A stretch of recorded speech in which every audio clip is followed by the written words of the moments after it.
Hey guys, welcome back to the channel, and I'm going to start a complete Java playlist from today. So we are going to learn Java from zero step by step. So even if you are a beginner, you will be able to follow easily. We will build strong basics first and then go deeper into real coding concepts. So without wasting any time, let's start with the Java.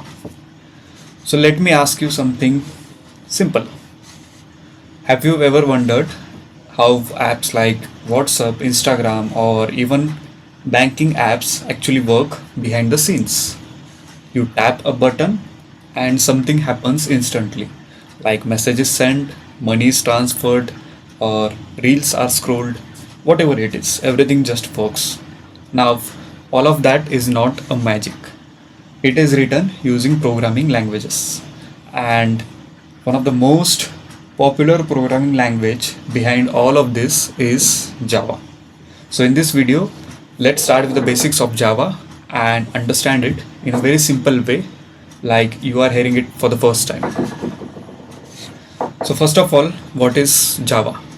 And let's not go into definition first. Think of it this like imagine you are giving instruction to someone who knows nothing. Like you say, go to kitchen, take a glass, fill the water and bring it back. That's exactly how programming works.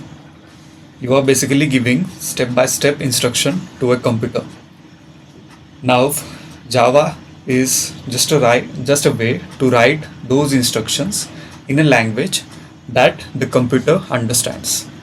So simply put, Java is a language which is used to tell computers what to do step by step. Now, here is something important. Java is not just used for learning or practice. It is used in real systems like banking applications where money transfers happens, large websites like e-commerce or high traffic websites. Then it is also used in backend systems where server logic is written, data processing happens, and many things happens. And last is Android apps, where mobile app is developed using Java or app logic handling or performance heavy application. And there are many such uh, applications where Java is used. But why to use Java in 2026? Now this is a fair question. Java is so old, why are people still using it? The answer is very simple. It just works very well. Let's understand it. First reason is it runs almost everywhere. It is platform independent.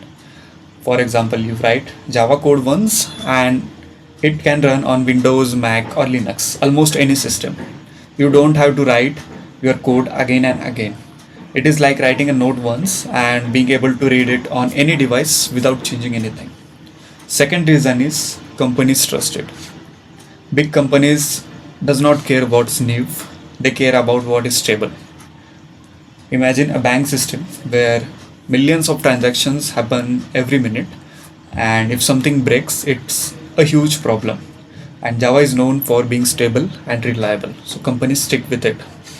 Third reason is it handles large systems easily. So Java is not meant for small toy projects, it is designed for big systems. Systems where, for example, millions of users are active, data is constantly flowing, and everything needs to stay stable. That's where Java shines. And fourth reason is, which is very important, it keeps improving. So some people think Java is old, but that's not true. Today, Java is very different from what Java used to be 10 to 15 years ago. It keeps getting new feature, improvements, performance upgrades, so it stays modern.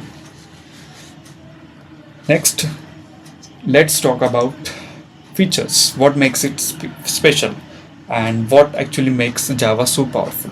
So first is simple. As compared to other languages, Java removes a lot of confusing things.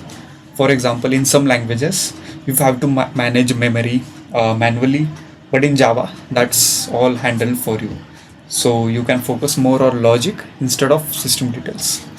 Next is object oriented programming, which we will see in the later video what exactly it is.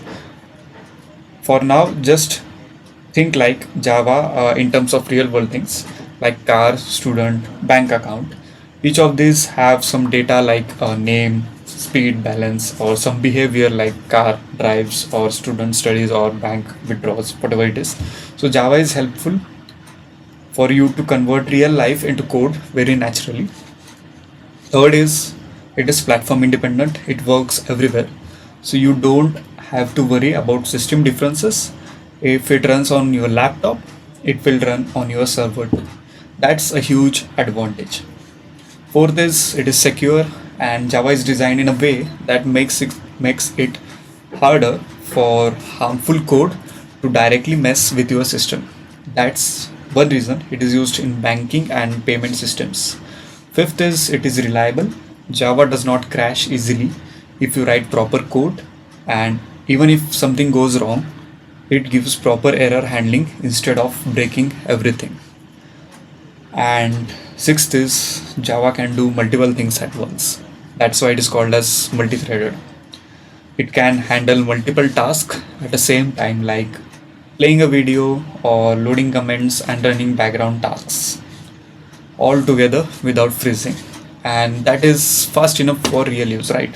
Java is not the fastest language, but highly stable and scalable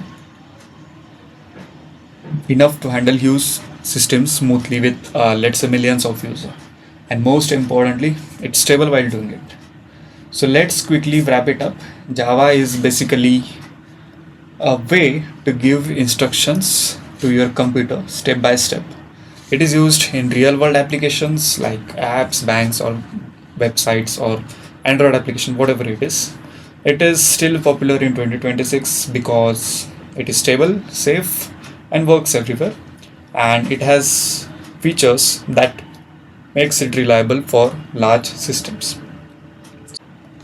I have also written the blogs which you can refer while studying or while revising. So I will paste the link in the comment section. You can go through it. And in the next video, we will see how Java program actually runs inside a computer step by step. And that's where things starts to get really interesting. So let's meet in the next video.